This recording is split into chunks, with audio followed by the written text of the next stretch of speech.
accessibility to the arts and arts education to me are primo. Those are two issues that I am a deep supporter of, and that's actually because of those two things is actually how I became what I am. Growing up, that education was so important in terms of access. So for me, again, I'm this disadvantaged kid, this kid in a disadvantaged neighborhood or whatever, and my public schools in Cleveland were not very very good. And so I didn't have a lot of opportunities or access to a lot of different things arts wise initially. Cleveland did have which was not part of the education system, the public education system. They had an organization and a building called the Supplementary Educational Center in downtown Cleveland, where students could go and take all kinds of supplementary things, music lessons or all. And so I was there all the time. I even got a part-time job there as a kid. That opened up so many worlds for me. Hi, you're listening to Conversations with Musicians with Leah Roseman. This podcast strives to inspire you through the personal stories of a diversity of musicians worldwide, with in-depth conversations and great music that reveal the depth and breadth to a life in music. Gerry Bryant is a brilliant, classically trained pianist, composer, and arranger. He came from a poor inner-city Cleveland neighborhood and was given an opportunity to attend the prestigious Phillips Academy, then Harvard University. He went on to get an MBA and a law degree, all the while continuing the expansion of his knowledge of different styles of music and forming his jazz group Pocketwatch. This episode partly focuses on his The Composers album, with music of Florence Price and Thomas Wiggins, who was known as Blind Tom to his slave masters. Gerry reflects on how access to a musical education changed his life, and how wonderful it has been to discover and champion Black composers. One of the musicians that Gerry has collaborated with many times is the wonderful and versatile violinist Mark Cargill, whose playing is also featured in this episode. Like all my episodes, you can watch this on my YouTube channel or listen to the podcast, and I've also linked the transcript to my website, leahroseman.com. And before we jump into the episode, did you know that this podcast is in season 4 and that I send out a weekly email newsletter where you can get access to sneak peeks of upcoming guests and be inspired by highlights from the archive? Have a look at the description of this episode where you'll find all the links, including the support link to buy this independent podcaster a coffee. I hope this series inspires you and brings you a feeling of joy and connection with my creative guests. Now to Gerry Bryant. Well, thanks for joining me here today, Gerry. It's wonderful to meet you. Good. So, Gerry, we're going to talk about many strands of your creative life and your professional life. It's so interesting to me. I thought it'd be great to start with your, not your most recent recording, but the Composers album. Ah, okay. Because I was very interested to discover Thomas Wiggins. I had not previously heard about him. I hadn't either. Blind Tom, as his nickname is.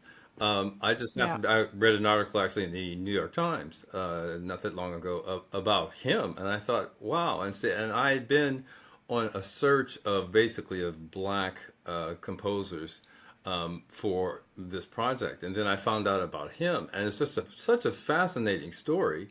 And actually, I got into a contact with a gentleman who had actually recorded some of his music.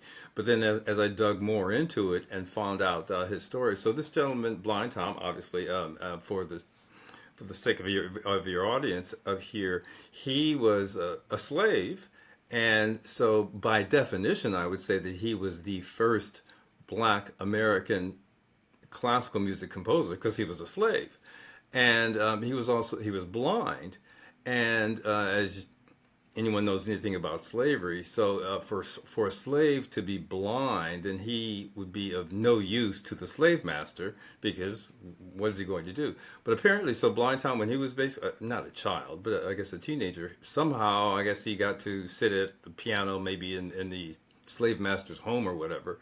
And apparently, he just had this immense talent. So he Blind Tom just amazed the slave master. So then the slave master apparently got the idea that, oh, well, wait a minute, I can make some money off this guy, not as a slave. So the slave master took Blind Tom on a European tour.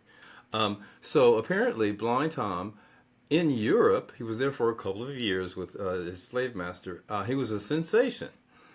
So much of a sensation that he apparently made the equivalent in today's currency of, say, $1 million, which was a hell of a lot. Now, mind you, Blind Tom himself didn't get any of that money. I mean, he's a slave. His slave master did. But the point, though, and for the purposes of this discussion and purposes for me, so I was fascinated by this gentleman. So I did all this research to get as much of his music and try to learn as much of his music as I possibly could because I wanted to include him in my project. Now, mind you, and we'll talk about this more as we move along, but the music that speaks to me is romantic music, the music of the Romantic period. My all-time favorite composer, heads over heels over anyone else, is Chopin. But the music of Chopin, Rachmaninoff, Tchaikovsky, Debussy, all of those great romanticists, that's the music that speaks to me. So in putting together this project of the composers, on the one hand, I wanted to make sure, I didn't want to just pick black composers and take any music that they had. The music had to speak to me personally before I would put it on the album. And so with Blind Tom, listened to, I learned a lot of his music, and it was quite excellent. I can't say that, well, he's not a romanticist, but his story was so compelling to me that I wanted to include some of his music that weren't necessarily like a Chopin nocturne or that sort of thing, but just because I wanted the audience to learn more about this gentleman. So, and it turns out, so on the composers, and I'm in the process of doing the Composers Volume 2, and we'll talk about that.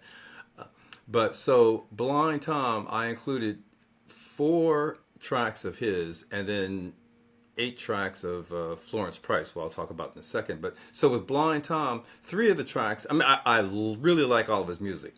But what really struck me was one of the tracks on the album. It's called Rêve Marchand. Is very much Chopin-esque, and I fell in love with that. And I'm sitting as I learned it, I was trying to figure out how did he learn how to play the piano, and how did he learn all these different styles and all, because he's a slave, he's a young slave, and he clearly doesn't have the capability or the opportunities to learn music from prestigious institutions or any of that sort of thing. Where he learned all this, obviously he was touched by God, however one wants to think of God in the universe. But so this one particular piece is my favorite piece of his. You mean Rêve Charmant, right? Charming Dream? Yes, that's what it's called, yes. You're about to hear Rêve Charmant by Thomas Wiggins, performed by Gerry Bryant.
It's beautiful. I was hoping we could include it. A few things came to mind on my episode with Julie Line Lieberman, because she had done research on the fact that slaves were sometimes taught music to entertain the Oh masters. So yes, there were violinists trained. yeah. So some of the early blues violinists had classical training actually to play for dances and such, which is interesting. Yeah. And I was also reflecting in the past year, I've had the opportunity to perform with my orchestra with both Matthew Whitaker and Nobu, Hmm. two contemporary blind masters of the piano, Hmm. really Hmm. amazing players. And, as a musician who reads, it's just amazing to think of memorizing music without being able to see a score. Yes, Can, yes, that's definitely a talent that either one is blessed with or one can learn. Um, it's a little difficult. I mean, I ended up learning a variety of things. Was raised and taught classical piano. I mean, I was intending to be a concert pianist, and so that's all I did. All I did for a very, very long time. And my piano teacher at the time, who was an excellent piano teacher, Ethel Morton in Cleveland. She's passed away. I have to tell you a little bit about her because she was an amazing woman that, but for the fact that she was a black woman and of that generation, she was also one of these people that just didn't get the acclaim, the notoriety, the respect that she should have gotten. She was taught me classical music. She was an amazing classical music player. She also played in the black churches, gospel music, jazz. She did all of these things. And so when I was learning from her, and I am totally into classical music only, and learning, and so, but she wanted to expand my repertoire and my skills to be able to play, to improvise, and just to be able to pick up on music without reading it and that sort of thing. So she wanted me to play some gospel, play all these other things, and improvise, and not have to be beholden to reading music, which is what, as you just mentioned, which is what all of us classical music players are used to. I could not do that to save my life. I mean, she kept trying to get me to, and it just wasn't happening to me at all. And so she would tease me. Lovingly, just in the same way my family would tease me. She would look at me. She said, "Gerry, well, wait a minute. You can't improvise. You can't do jazz or gospel or anything like that. You're black. You're a black kid. All black kids can do that. That's just like saying, I mean, if you're black and you can't dance, I mean, come on, Gerry, you can do this." And so, oh, and I tried, and for the long, I never could. Strictly classical music. But as the years went on, then I actually made an effort on my own, doing various things, and we can talk about it in a bit. And so I have since picked up the ability. I mean, I have now a jazz background because I learned on my own jazz language, jazz improvisation, and so I have now gotten to the point, I can listen to music, I can learn music and play it, and not have to be beholden to having sheet music in front of you, that sort of thing. But that was a lengthy process for me to be able to get to that point. So for all these other individuals who are able to do that much more readily, and who are born with the skill to do that. I mean, I admire them, and wish I were like that, but I wasn't. It's just one of these things. Like a lot of things in life, you just have to learn and go through the process. so, Gerry, I wanted to ask you about your lessons with Ethel Morton because you were 12 when you started, is that right? Yes, And then you went to Philip Andover's Academy just 2 years later, and you were already excelling at piano. yes. So what did that look like? That kind of very fast progression. I don't know if it was a fast progression. It was just a progression. So I've been learning from Mrs. Morton. Went to Andover. I think I was 15. So we're talking 3 years. And Okay. Andover is a boarding school, prep school, high school, basically 10th through 12th grade. And at Andover, well, first of all, Andover was a culture shock, not from a musical standpoint, but just from a social standpoint. because here I am, a young, poor black kid in the inner city of Cleveland, and I was thrust into basically this mostly white elite prep school, all boys school, with all these privileged kids. So that was a culture shock, and so that's a topic of a whole other conversation, I'm sure. But so my piano teacher at Andover, Albian Metcalf, who was excellent, he had taught under, I'm forgetting the gentleman's name, but he was a world famous European piano teacher, and who taught a specific method, and I am blanking on it. I apologize to the audience. But anyway, so Albion Metcalf, basically, I continued on with my piano lessons and my learning from him, and he was quite excellent. I really advanced even more so than I advanced with Mrs. Morton, and Mrs. Morton really took me up major steps. I have to tell you a funny story at Andover and playing. So at one point, the leader of the Andover's orchestra came up to me and said, "Gerry, I'd like for us to do this piece, Grieg's Concerto in A minor, which you're probably familiar with, and we'd like you to play it, so you'd be the guest performer for the orchestra." And so I said, okay, I wasn't familiar with it, but okay. So then, in order to inspire me to learn the piece, he gave me a copy of the album. There were albums back then. There were no CDs back then. He gave me a copy of the album of the performance of the piece by Arthur Rubinstein.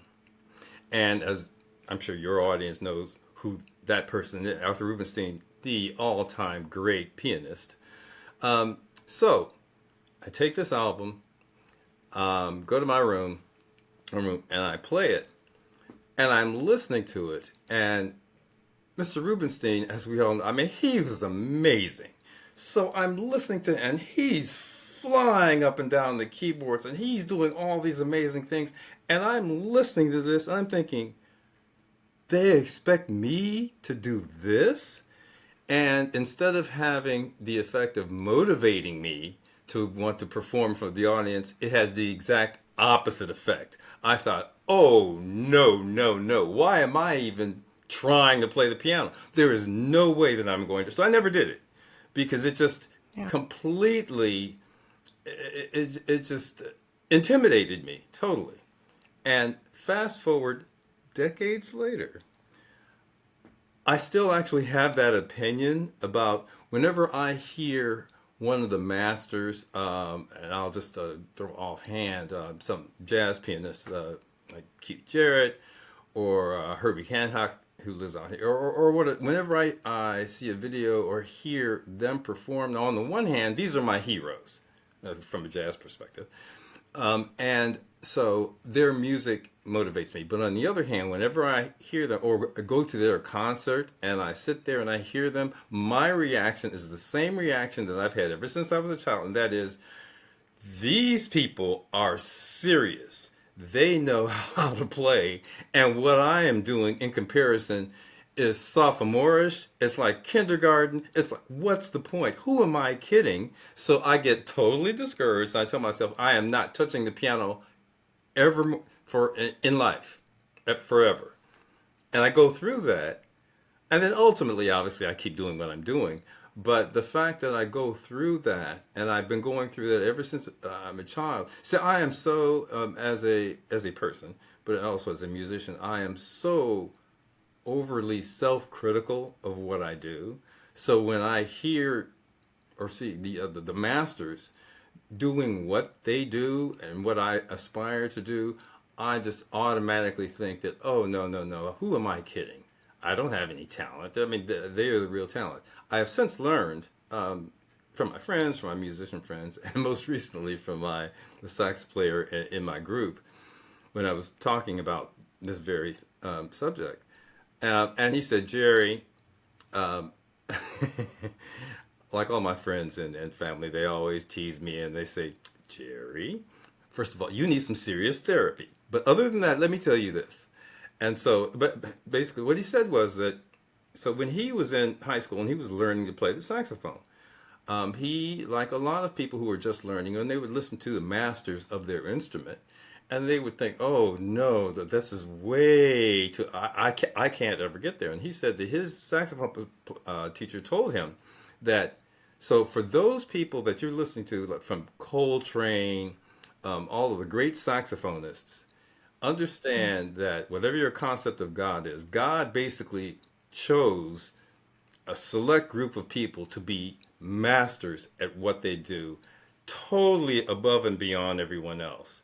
That does not make what you do or what anyone else does. That doesn't actually diminish what you do because what you do is valid. It's just that for whatever reason, there were only a select group of people who were just masters, who were just head and heels over everyone else. And so we then have the choice and basically and the requirement to learn from them so that we can then produce our artistry, which is just as valid and just as good. And so, as long as you keep that in mind and in perspective, uh, that should be the the inspiration to continue to create the music and to learn to practice and do all the things needed to create the music for the enjoyment of others.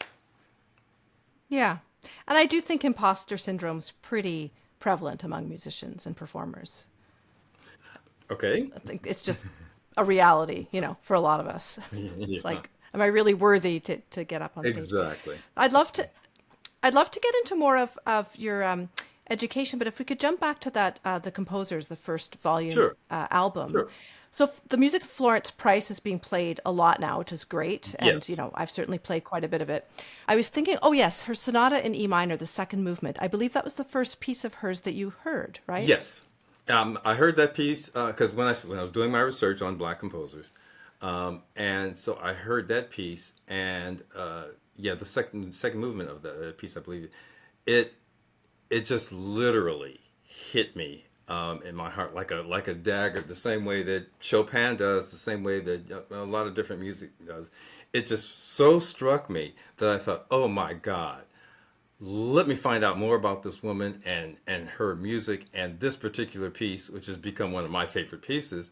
I just knew Hmm. that I had to do that, and I needed to find out more about her. So, from listening to and learning more of her music, I realized that she's obviously immensely talented and deserving of all of the recognition that she is finally getting in the last several years.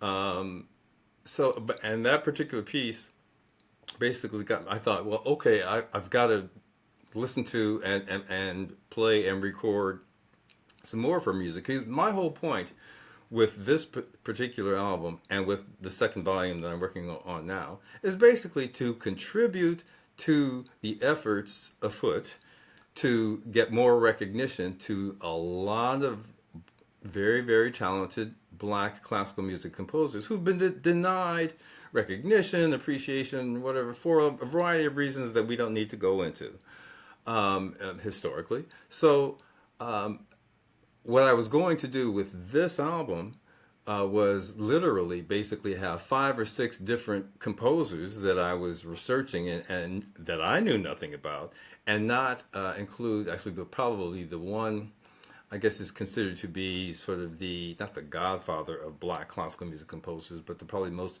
famous, William Grant Still. I was not going to include him because although he still is deserving of a lot more accolades than he has, a whole lot more, but he's fairly well known if you're going to know about black composers. So I was looking at others, and anyway, so then once I came across Florence, rather than have five or six or seven different composers, tracks by different composers, I just had to play and record Florence. So I was just in love with her music. So that's why this particular volume has mostly Florence Price compositions, and then the few Hmm. Blind Tom. This next volume that I'm currently recording will have as I had intended initially, maybe 7 different composers, including another piece by Florence Price, a violin, a major violin and piano piece that I was unable Okay. to include initially, but it's just I really love it. And actually, my violinist friend Mark Cargill, he actually did a string arrangement, which is very exciting. It's more than just solo violin and piano. It's with some strings added that we're both convinced that Florence would have loved. His arrangement is just amazing. But anyway, so this next volume will have not only one Florence piece, a piece by Florence, but a couple of other pieces by a couple of other women. I want to actually have a lot more women composers, like Margaret Bonds, Julia Perry, several others. And so that I'm in the process of working on as we speak. This is the second movement, Andante, from Florence Price's Piano Sonata in E minor, performed by Gerry Bryant.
Wonderful. Yeah, before we leave Florence Price, in my episode with the conductor Daniel Bartholomew Poyser, we talked about how her lost manuscripts were discovered by this couple who'd bought this old house. And can you imagine? You go into this house and you find these boxes and boxes of music, and you think, Oh, somebody might want this, you know? wow. Wow. Okay. Yeah, I didn't know that. Yeah, as a matter of fact. Yeah. So you and probably your audience know the story of her and how she was the first black woman to have one of her pieces performed by the orchestra. It was the Chicago Orchestra for the World's Fair, Hmm. 1935 or something like that, which was that as an achievement for her as a black and woman back then was amazing. I understand that some of the members of the orchestra basically refused to play the music because of who she was. Hi, just a short break from the episode, which I hope you're enjoying so far. If you want to check out over 100 episodes you may have missed, in addition to your podcast player or YouTube, I have an extensive website, leahroseman.com, with show notes, transcripts, the complete catalog of episodes, and you can sign up there for my weekly newsletter to get access to sneak peeks of upcoming guests. Please do share your favorite episodes with your friends, follow me on social media, and share my posts. And if you can spare a few dollars to help support the series, that would be amazing, and you can find that link in the show notes. I'm an independent podcaster, and I really do need the help of my listeners. Now back to the episode. Oh yeah, I wanted to ask you about Mark Cargill, your friend, because he's featured on a couple of your previous albums, The Violinist. Yes, yes. I was wondering how did you meet? I've known Mark for decades. Mark Yeah. is perhaps, well, not perhaps, he is the most in demand violinist session player in Southern California. His history, you would not know this if you spoke to him because he is so humble and he doesn't advertise or promote himself. Within the industry, everybody knows him. Just to give you an example, if I'm talking to him about anything, any musician or whatever, he'll just casually mention, well, yeah, well, as a matter of fact, when I was doing gigs with that person, just to give you an idea, yesterday was the Oscars, Mm-hmm. and so Mark is first violinist for the Oscar Orchestra every year. So he's been busy with that. He's also first violinist for the Grammys Orchestra, the Emmys Orchestra. He is the violinist when Barbara Streisand needs a violinist for whatever she calls him. He's the musical director for Lady Gaga. I mean, he is what he is. So anyway, so I've known Mark for a long, long time. So I've been fortunate to be able to get him to work on my projects because whenever I do something, and since we're very, very good friends, he works out the time because he's very much in demand. But he is so good and so expressive and melodic, both in classical music and also in jazz improvisation. So that's why. So with my specific pieces that I write that are rhapsodic pieces, often I will write the piece for piano and violin, thinking of Mark because I want to include his talents in the piece. And so I have a variety of my own original pieces, and there are a couple I guess I have videos of rhapsodic videos that have his talents included performing, if not the classical parts, but also some improvisation, and and also for the on the composer's album. So Florence has done all kinds of music, configurations of music, and so I wanted to make sure that that I included two pieces on that album that weren't pieces that she actually composed. They were two Negro spirituals. I included that she arranged them, and I included them because those she arranged them for piano and violin, and they're very beautiful. And this is Florence Price, and Yeah. even though they weren't her compositions, I wanted to include them so that the audience listening to that particular album got a little bit more of the breadth of what she could do. And I also wanted to make sure that I had more of Mark performing on the album because I just love his work, which is why. And so my other very, very favorite piece by Florence Price on that album, Andante con espressione, which is for piano and violin, which actually there's a video of I have. I was just going to ask you about that, if we could include that as Oh, part oh, of it. absolutely, because that's one. The piece is one of my favorite pieces, and secondly, Yeah. the video is actually quite well done. I give all the credit to my director, my videographer, who basically does most of my videos. Just the staging, the lighting, and capturing the two of us performing I think it's Yeah. quite excellent.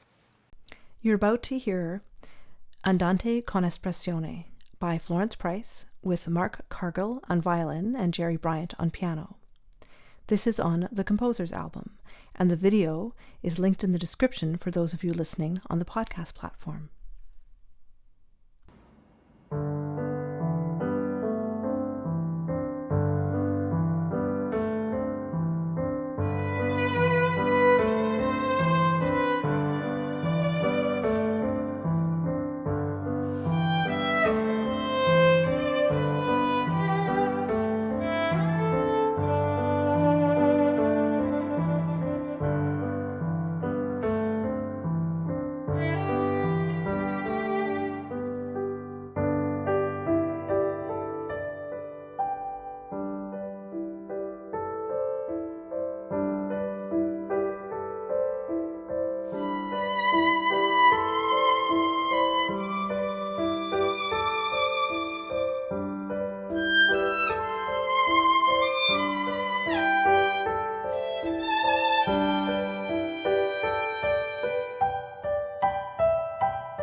So I thought it would be very interesting for people to hear about your culture shock, going to Philip Andover, maybe going to Harvard, what that was like for you, if you want to reflect on some of those experiences. Oh, sure. Those both of those were literally defining experiences for me and in my life. And I'm actually very fortunate to have had those experiences because my upbringing, I come from, as I mentioned earlier, a poor family, poor black family in the inner city of Cleveland.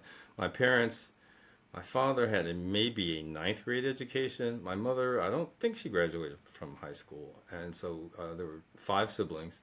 My father worked in the factories during the day and cleaned offices at night. So we were struggling. But I didn't know when one is poor as a child, you don't know that you're poor because I mean, that's just your experience.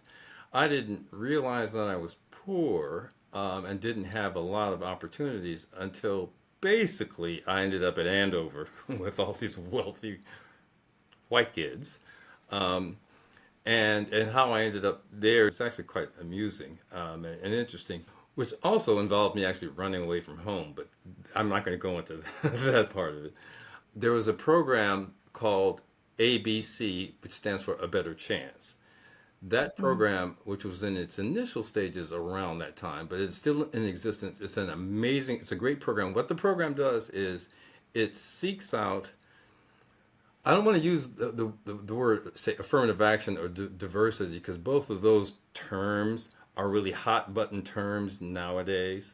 What this program, it's not really those two, but what it did was it would seek out across the United States kids in disadvantaged situations in inner cities or whatever, um, mostly black and Hispanic kids, but also a lot of white kids, whoever were disadvantaged, but who were really, really talented, and they just happened to be in these public schools, which were not very, very good across the country.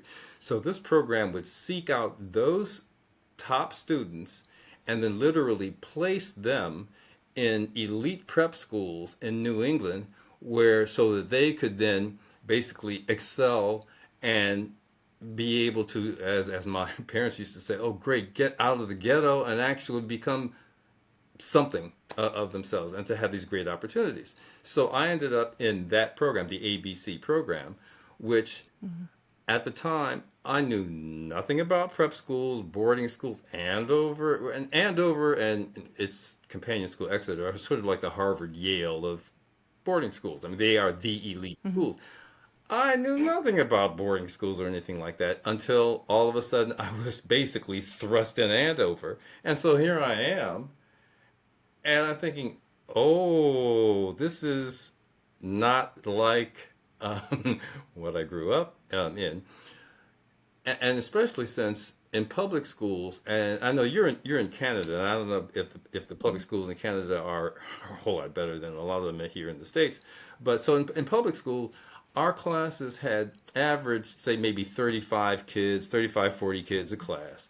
And so the Mhm. teachers spent more time managing the class than actually teaching, which was really, really sad. At Andover, the average class size was probably eight or nine. So I'm sitting, and so it's all serious about education and learning. There's none of this. The teachers have to worry about discipline or managing the class. That's not what this was all about. So for me, I thought, well, first of all, it was a breath of fresh air, but at the same time, it was sort of, whoa, this the way teaching and learning is supposed to go? It just I was not prepared for it.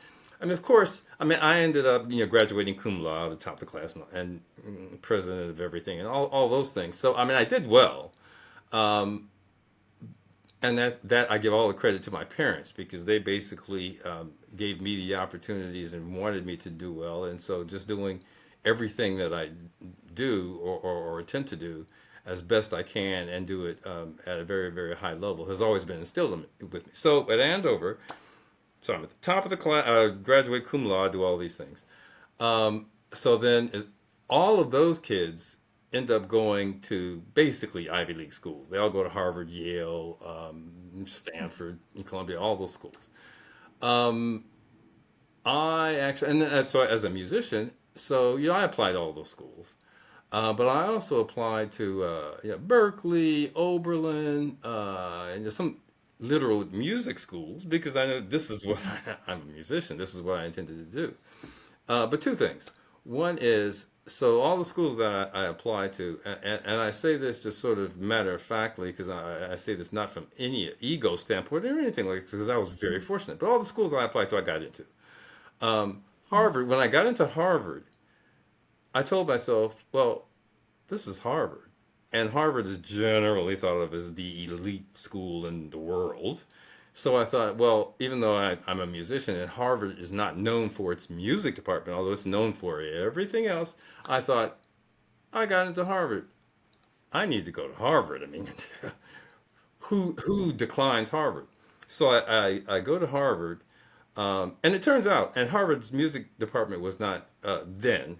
Um, it was not known for its music department, but I will say that obviously one of the students in my class turned out to do quite well as a musician from Harvard, and I'm sure you've probably heard of Yo-Yo Ma. Who actually I literally had classes with him, but so he did very very well. But for me, when I was at Harvard there, at that point I was broadening or trying to broaden my knowledge of and ability to play other music in addition to classical music. Even though classical music is still my number one thing, and I intended to be a conductor and various things, but I was trying to learn these other things. But so Harvard had a couple of classes, music classes that I took. And that Yo-Yo Ma also took, but Harvard didn't really have much more to offer for me. So what I ended up doing is literally learning on my own, totally outside of the academic environment of Harvard, learning jazz, rock, R&B. It was then called spoken word, like hip hop. I was learning all that literally on my and the way I did that was the way that the cliche of the jazz musicians back in the 30s, 40s, 50s, how they would learn their craft or cut their music and by literally going out and sitting in with other professional musicians who were really really good. So you would sit in and lots of times you would get embarrassed because you didn't have the skills, and lots of times people they might look at you and think, what are you doing here, kid? Come back when you've learned the music. But that's how you learn from others, and so that's how I learned. I was attending clubs in Cambridge and in Boston, and basically devouring all this different kind of music outside of Harvard. And so that's how during my 4 years at Harvard were actually fun, great. I mean, I graduated cum laude and all that. But in terms of my musical advancement, although I was in the Harvard orchestra, I played percussion, which I also Oh yeah. yeah, actually I was started percussion lessons a year before I started piano lessons, as a matter. But Okay.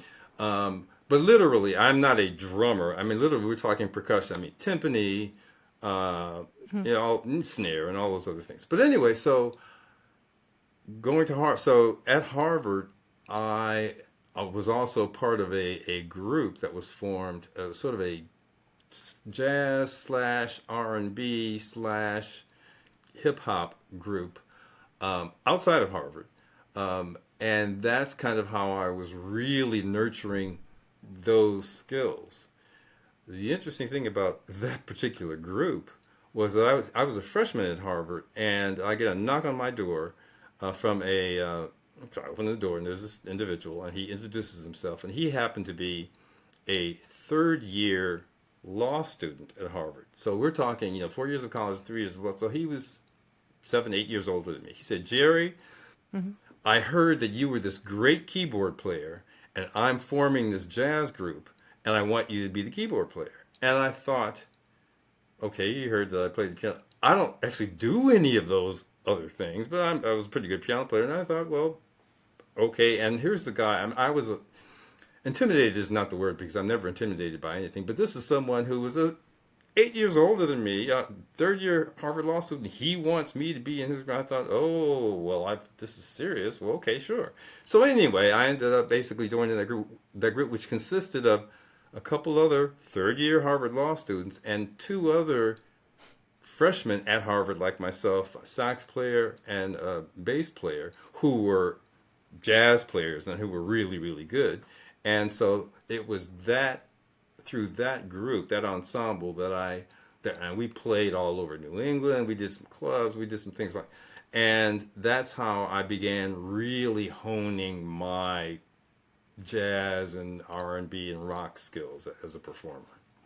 Yeah, there was a couple of things I did want to ask you about, Gerry. One of them was accessibility in arts education, because you did benefit from having access to scholarships and so on.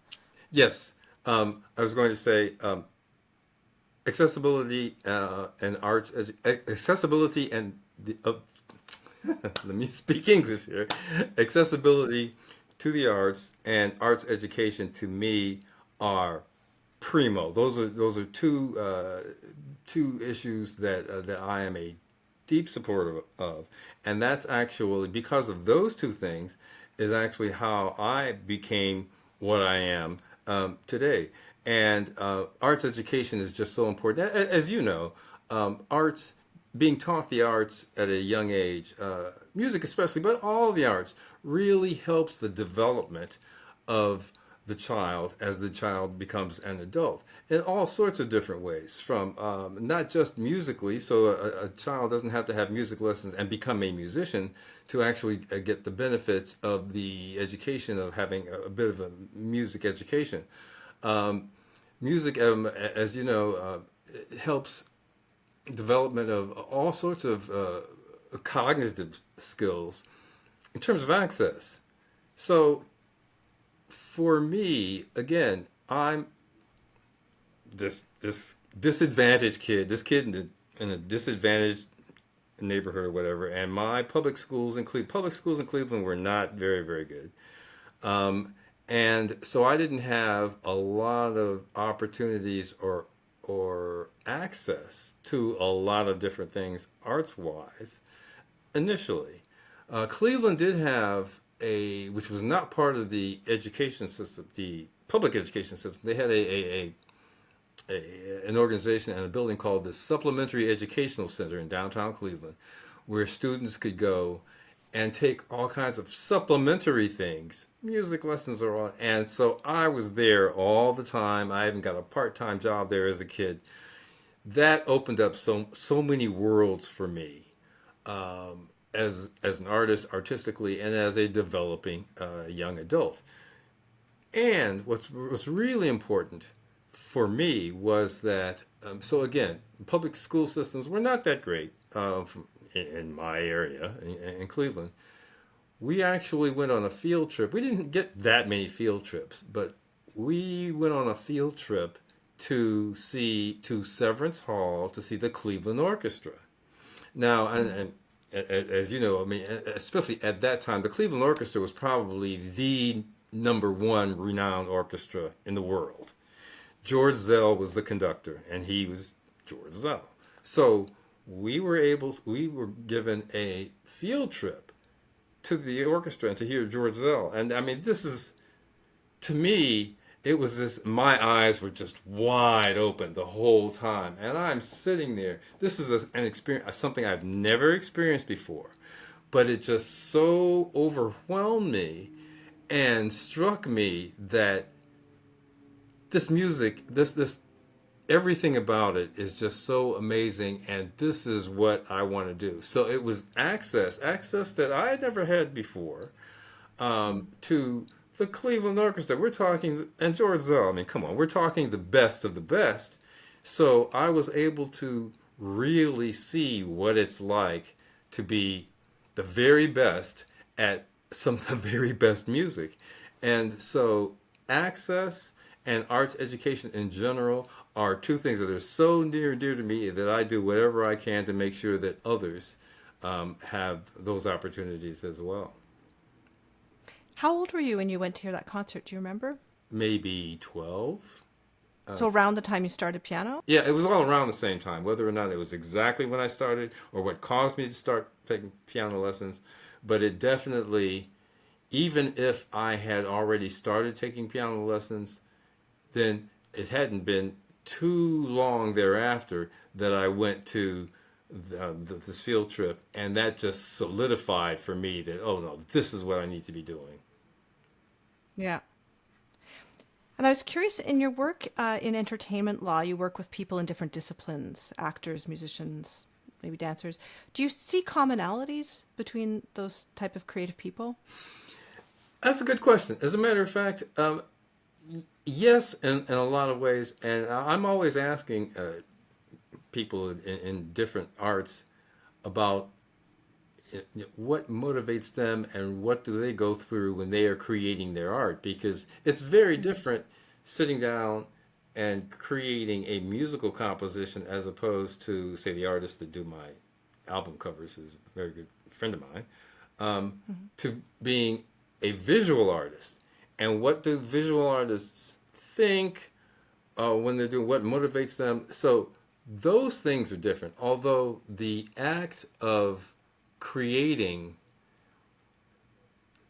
the process is still similar for all creative people, because it's all about getting inspiration, however you get the inspiration, and then figuring out how to translate that inspiration into your art so that it speaks and to you. So all that's the same. In terms of personalities, I also find that so creative people all,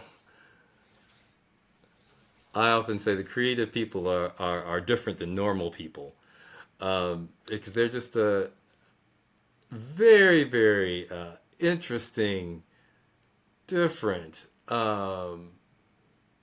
creative, to overuse a word, in such a way that it's actually a pleasure, because creative people in general are more open to a variety of things in life, so that conversations can tend to go on all sorts of different directions and about all sorts of different subjects. And that's what makes working with creative people a joy. On the other hand, that said, here in Los Angeles, this being the entertainment industry, and the entertainment industry is full of people who are, let's just say, self-absorbed, and so those are that's a quality that I personally do not care for at all. There are some creative people, and by creatives, creative is the term of art used out here in the industry for everyone that does whatever they do, music, acting, whatever.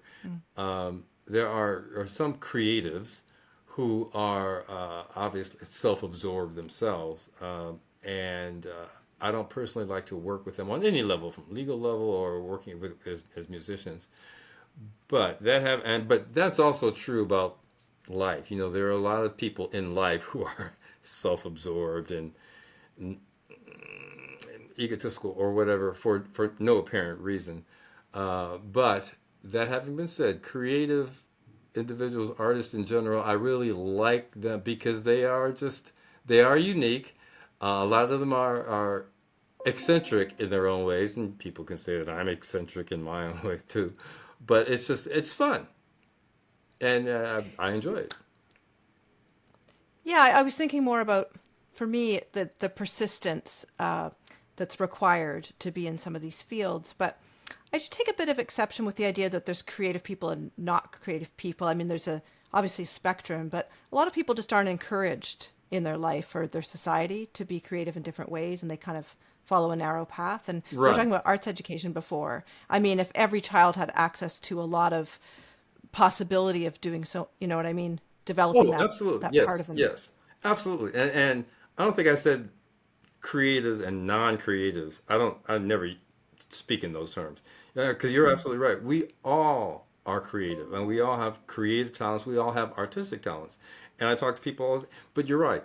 A lot of people just didn't have either the opportunities, the access, or whatever to really develop artistic creative abilities. But we are all talented in other ways that are also artistic. Some people are really really creative and artistic as organizers. Or a very good friend of mine, it actually is, she bakes and she cooks for various nonprofits and does various things. She's always telling me, "Oh, Gerry, I wish I had your talents." And I would tell her, I wish I had her talents because she has very talent in this area, and so she shouldn't. She doesn't deny it, but she just thinks of talent and artistry just in the creative, artistic standpoint. But no, you're right. All of us have been given abilities, creative, artistic abilities in just different areas, and some of us have had the ability to pursue those and the access in the artistic, creative world, and others have done it either from organizing, being an administrator, doing whatever people do that they do well and they enjoy and they are passionate about. That is also an art. One thing that really I found wonderful was during the early parts of the pandemic when people were on lockdown and they had extra time, a lot of people started learning a musical instrument or went back to one. Ah, Do you hear yes, stories that's like this? true. Yes, Yeah. yes. And I was pleased to hear that. As a matter of fact, a good friend of mine just started learning the ukulele. And I mean, she's not a musician or anything like that. So I've been kind of encouraging her a lot. And I thought that that is just so cool. And I learned a lot more about the ukulele myself, just to be supportive of my friend who just started that. But yeah, and I've heard of a lot of other people, same thing. They picked up instruments during the pandemic, so good for them. And I hope it continues because it's very nurturing, and it will just be beneficial to them on a variety of different levels. Because the pandemic for me ended up in a lot of ways being just business as usual, only from the standpoint that I'm always well, and as a violinist, you're playing and practicing the violin or the piano. It's a solitary activity, so I'm always at home anyway, not going out or whatever. So during the pandemic, when we were all basically at home, a lot more than usual, to me, nothing changed basically. So I continued doing what I was doing, and there you go. Do you try to get to the piano every day? I try to. I actually did this morning. Every morning, I either when I wake up at 7, I either just work out for an hour or so. Then I have to get to my legal work with UBS, or as I did this morning, I will practice piano for an hour, and then do everything else I do. But that having said, all throughout my career, one of my frustrations is that no, there have been lengthy periods of time, especially when I was in school doing the JD MBA program, where I didn't touch the piano for weeks because I had all these things going on. And so on a day-to-day basis, I try to practice piano at least an hour a day. And then on weekends, whenever I have a chunk of time, 2 or 3 hours, rather than, and my friends even try to get me out of this, but rather than go to a movie or do something or whatever, I know I've got a chunk of time. I use it to practice because those chunks of time are few and far between. Yeah. Now, your group Pocketwatch Yes. will have a new album coming out as well Yes, soon. yes, we are currently I'm the two projects I'm working on right now as we speak Yeah. is the Composers Volume Two, as I mentioned, and then my group Pocket Watch, our third album, which is the second album. It was quite a while ago. This album will be called is called Only Time Will Tell, and I am very pleased with where it is, where we are so far because the all of the musicians in my group, they're all top flight musicians that have performed with a variety of different people. And these are musicians that I basically had in my group for decades. Also, Mark Cargill, the violinist, he's a guest Hmm. artist on several of the tracks, and he plays Okay. various things. He's amazing. He did some string arrangements. But so the group, when I came out here to Los Angeles, I graduated from Harvard after a year off. Well, what's the term used now for when kids A gap year? gap year, right? That term didn't exist then, but so I took a gap year and I stayed in Cambridge and I was working for a consulting firm and I was gigging, but intending to still go on to come out to Los Angeles since Los Angeles is where it is for the entertainment industry, and also because, and I don't know how much, well, you know a little bit about me because you've done a little research, but so I had I became a lawyer, and my intention, I had never intended to be a lawyer for anyone else at all, for anything. I knew as a child, I'm a musician. I'm a classical trained musician, and I'm going to be a classical concert pianist. But I also knew that a lot of artists, and not just musicians, but writers, dancers, actors, these artists can be very, very talented with what they do, but they have no concept of the business of their art. And so a lot of artists get, they get ripped off or whatever, or they just plod through life because they just don't understand the legal and business concepts of their art. I did not want to fall into that category. I wanted to make sure that I completely understood everything that was going to be coming my way as a musician.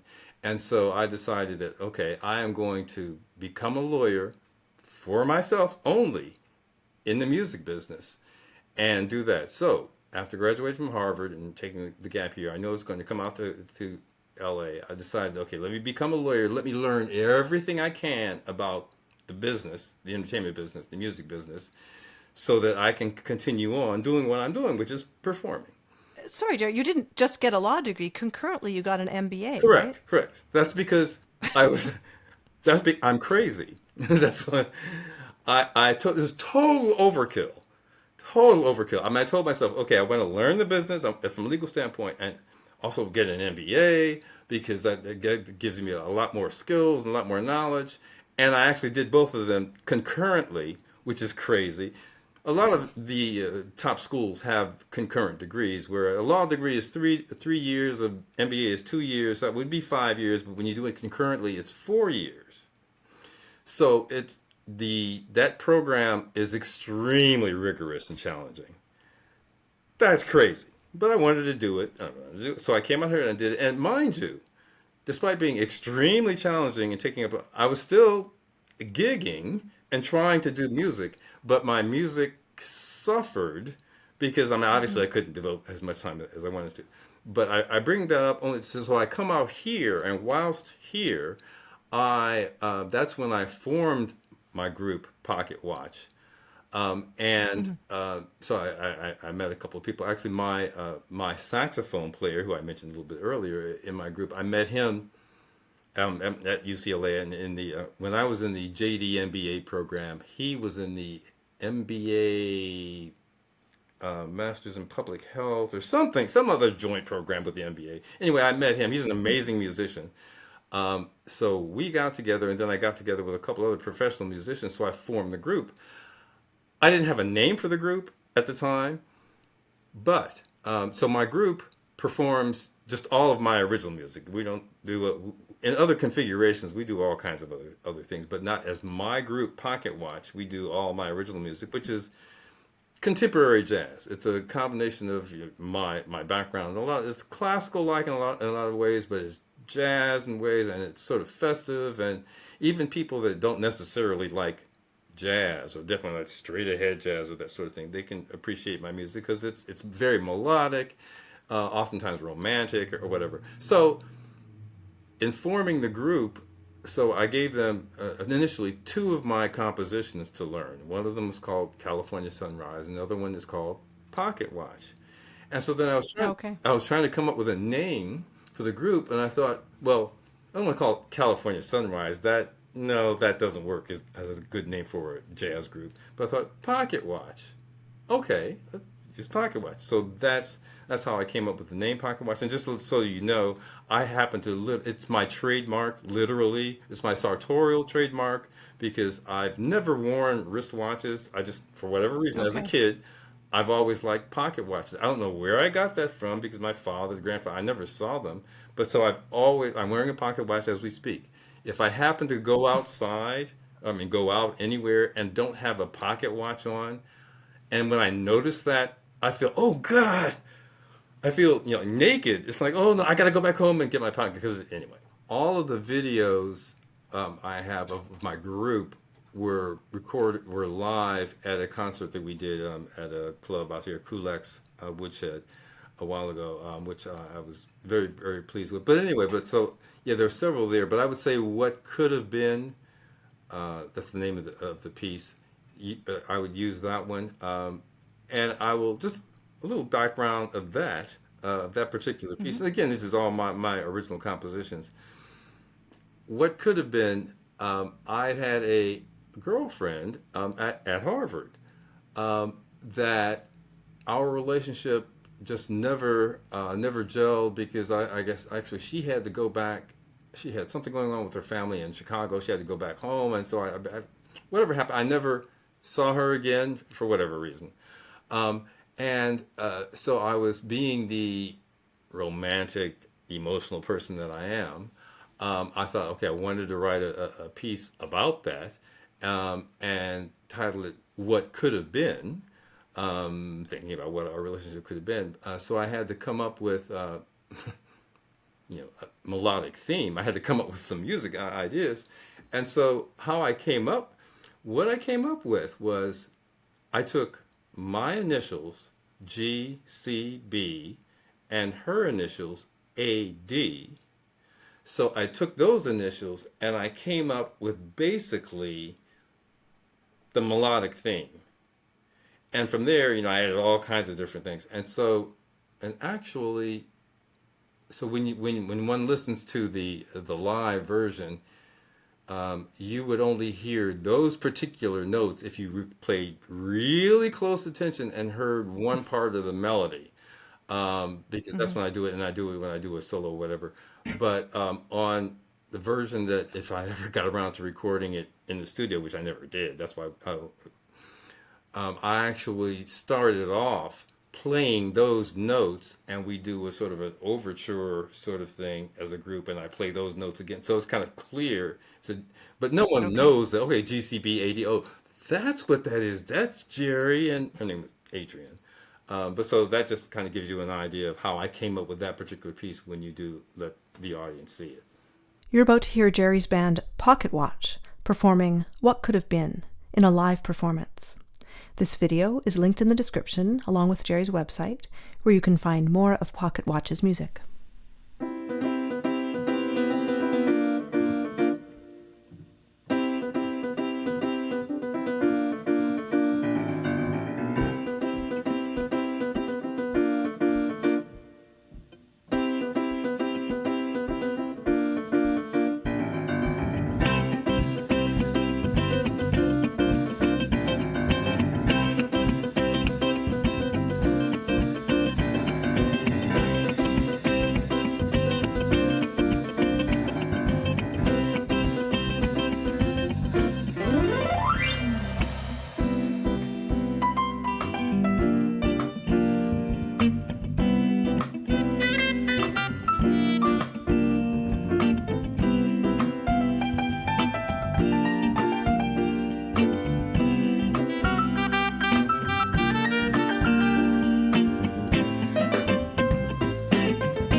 What Could Have Been, composed by Gerry Bryant, with Gerry Bryant piano, Greg Cook guitars, Henry Cook bass, Tommy Myers saxophones, Keith Swan drums, Edge with Curve Productions at Kulak's Woodshed, with also thanks to Slick and Slicker Designs.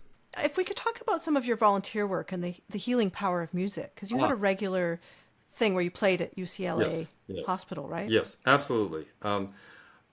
I'll say a couple of things. One is, as you know, and as you just mentioned, I mean, music is very healing on just a variety of different levels. And to the extent that any of us, you, me, other musicians, can, one, make sure that we just perform as often as we can in front of as many people as we can, whether it's one person or 100 people. For me, it doesn't make a difference.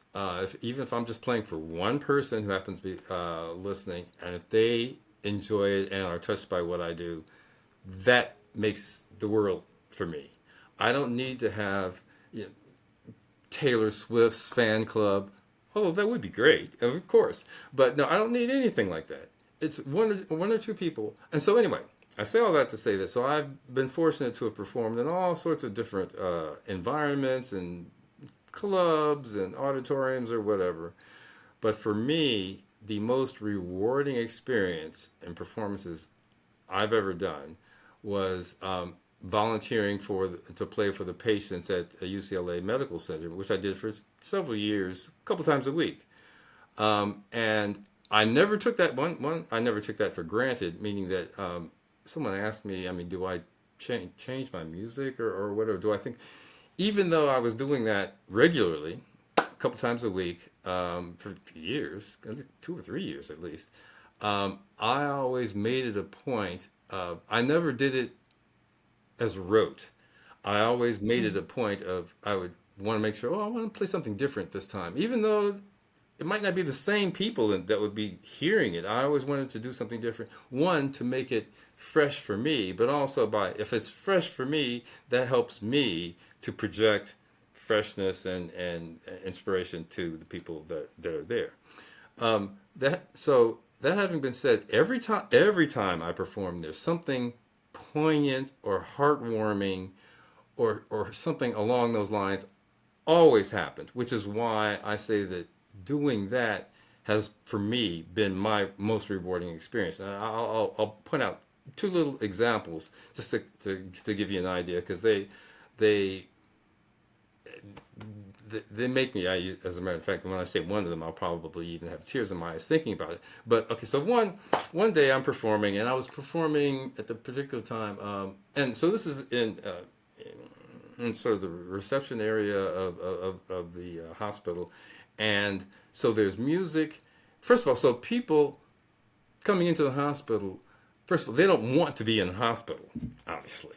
So when they come into the hospital and then they hear this beautiful piano music playing live, it just, for a lot of people, and they're not expecting that because they're not there, and so they hear this, and people are so inspired. People would come up to me all the time, immediately afterwards or whatever, and sometimes they'd be crying. They want to give me a hug. They would thank me so much, and they would say that didn't really want to be here in the hospital, but hearing your music, it just really made my day. All this, okay.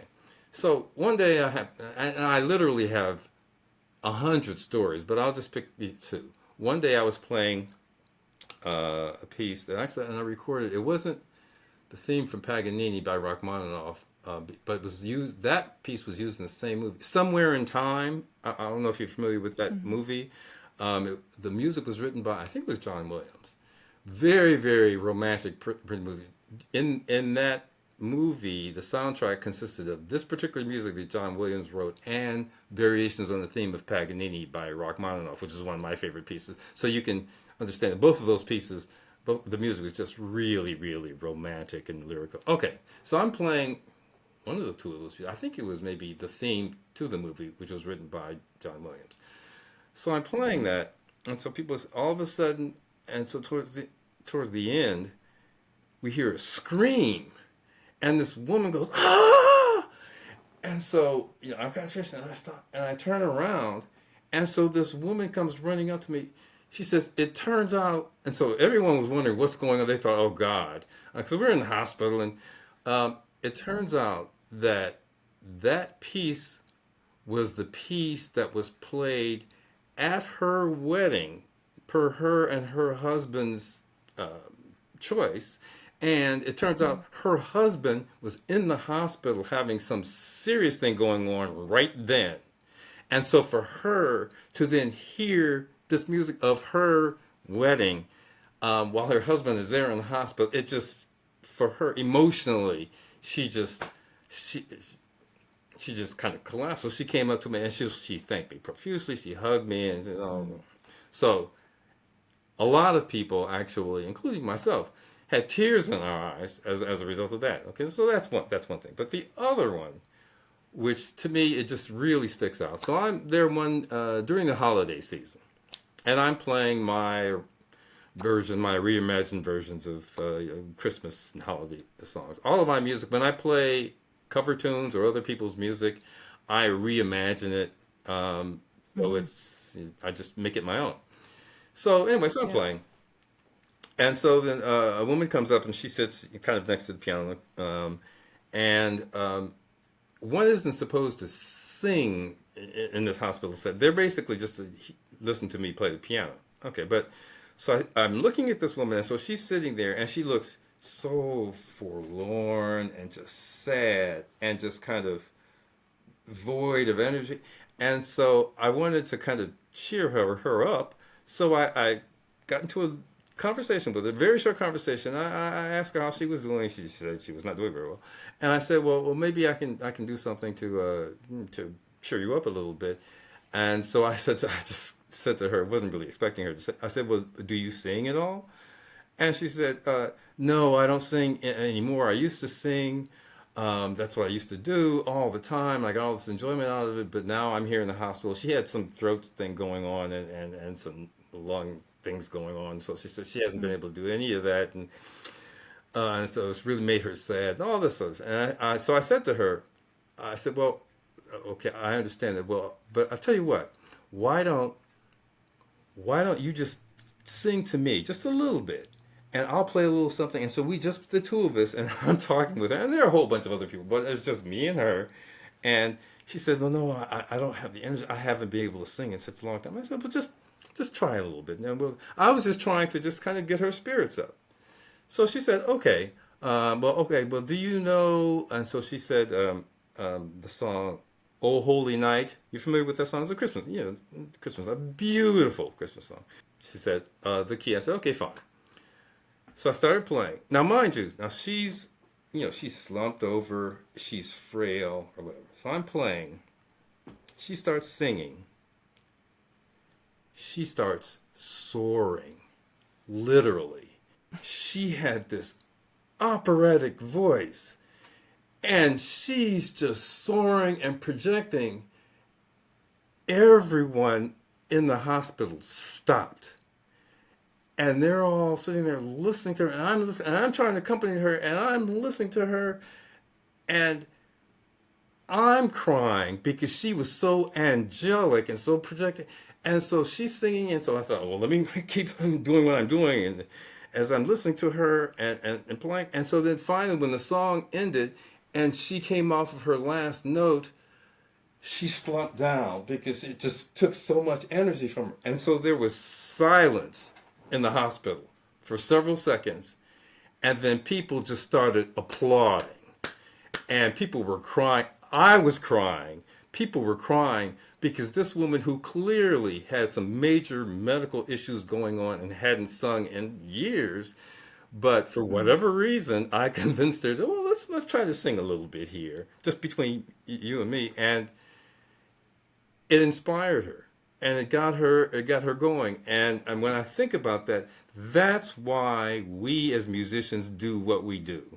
We may not get the same reaction from different people, but we do what we do because we hope that it actually adds and brings some meaning to, some inspiration, some enjoyment, or whatever to any and everyone, however they end up reacting. And so with something like that, that made my life.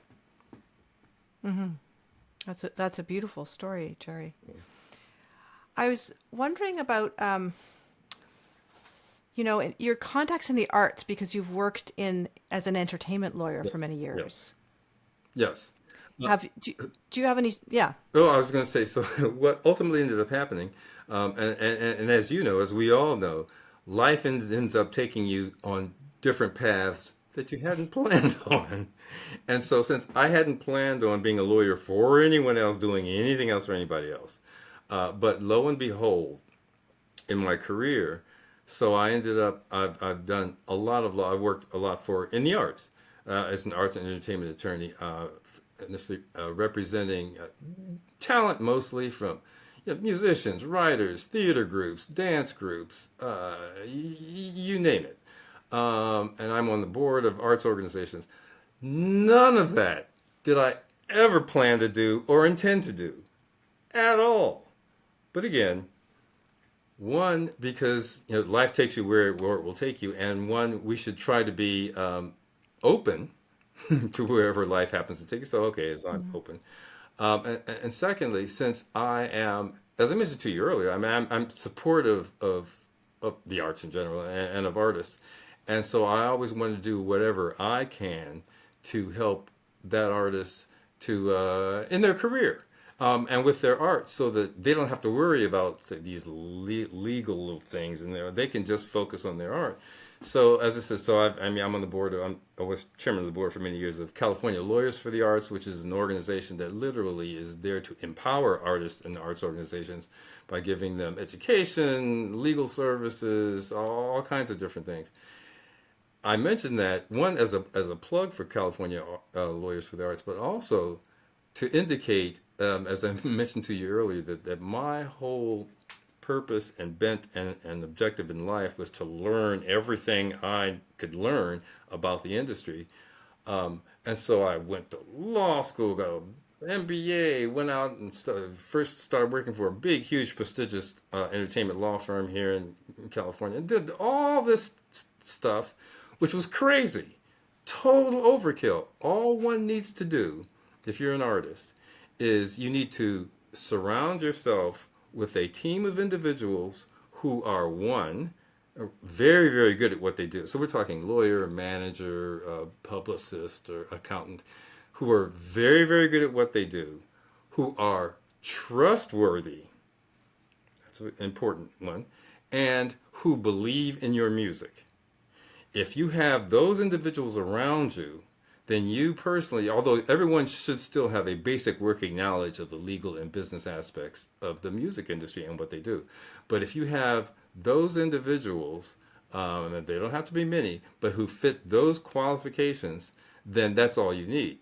California Lawyers for the Arts is a type of organization. They do all of that sort of thing. It's a nonprofit organization, and the services they provide are extremely inexpensive, much less than if you went directly to the individuals, because it's an arts organization. It's grant funded and whatever. And when I then joined and found out about the organization, ended up joining the board and then becoming chairman of the board, I realized that all I needed to do was become a member and utilize their services. I didn't have to go through all of this overkill craziness I went through getting all this education. I mean, don't get me wrong. I'm proud of my education and my experiences. I didn't need to do any of that, and I don't advise anybody out there in the listening audience, don't try this at home. Just make sure you surround yourself with individuals who are trusting and believe in what you do. So I was curious in terms of you managing your life, as a lawyer and then also as a musician, within your creative life as a musician, you write music, you perform, you improvise. How do you balance your focus and your time and your energy for those different strands? I don't. Because I have to this day I have a problem doing that. I will say, tell people jokingly when they ask how do I find the time to do all the things that I do, I tell people two things. One, I have no kids, and as everyone, the parents know, kids take up a whole lot of time. And secondly, I say I never sleep. So, that having been said, how do I, to answer your question specifically, how do I work out life balance? If I could do things differently and not do all of the many things that I do and focus on one thing, I would so thoroughly enjoy doing that. But I just so happen to, all of the things that I do, I'm fortunate enough to enjoy and do extremely well. If any of those things I didn't enjoy and didn't do well, or at a high level, so as to, as I was just telling someone recently, so as to make a fool of myself in doing it, I wouldn't do it. Um, my passion, my number one passion, as it always will be, is music, playing, composing. These other things, helping others, other artists, other talented, creative people do their art, and not have to worry about other things. That appeals to me on a different level. That is very, very important to me, as well. So all of these things, since I know that I am, at least I like to think that I am doing something good, good for artists and for society, then I keep doing it. And despite the fact that, so like this morning, as I mentioned to you, I was in Zoom meetings on a legal thing for this PBS station that I do some work for. But I really need to spend some more time practicing the piano before I go back into the studio in a couple of days on one of these projects that I worked on. But so where am I going to fit that time in? I'm always conflicted. I'm always trying to figure these things out. But somehow they get figured out, and somehow each day I just figure it out. So I don't know if I answered your question well, but Yeah. So I guess I maybe I put too much in there, Gerry. So I okay. guess what I meant, of course, you have your life as a lawyer, but then in your life as a musician, Hmm. because you're doing these beautiful arrangements, reimaginings, your original compositions, Hmm. improvising, and performing and recording. So those are different strands within your musical life. Yes. So I guess with each project, you just have a focus and you kind of go there. Would be the answer to that. Oh, yes, yes. So okay, my project just before, well, not just before the composers, the project that was just released last month was my latest album of reimagined cover songs and some classical music. This time it was all Florence Price music as opposed to Chopin music, which I usually do. And one original piece, which is a rhapsody for piano and violin, which is called Anan in G major. So for that, when I'm when I'm doing that project, and that's most of the projects that I've done, I'm just of a certain mindset that, with respect to the reimagining of cover tunes, I always first of all have to figure out what other music I happen to really, really like that I want to do a version of, but that I am not intimidated by the fact that the tune itself might be some iconic tune, that someone has done. It's like, no, I can't do that. Or if I'm going to do that, I have to do something completely different. It has to be something that I enjoy. So I'm always thinking of when I'm recording something or composing something, I'm not thinking of the audience.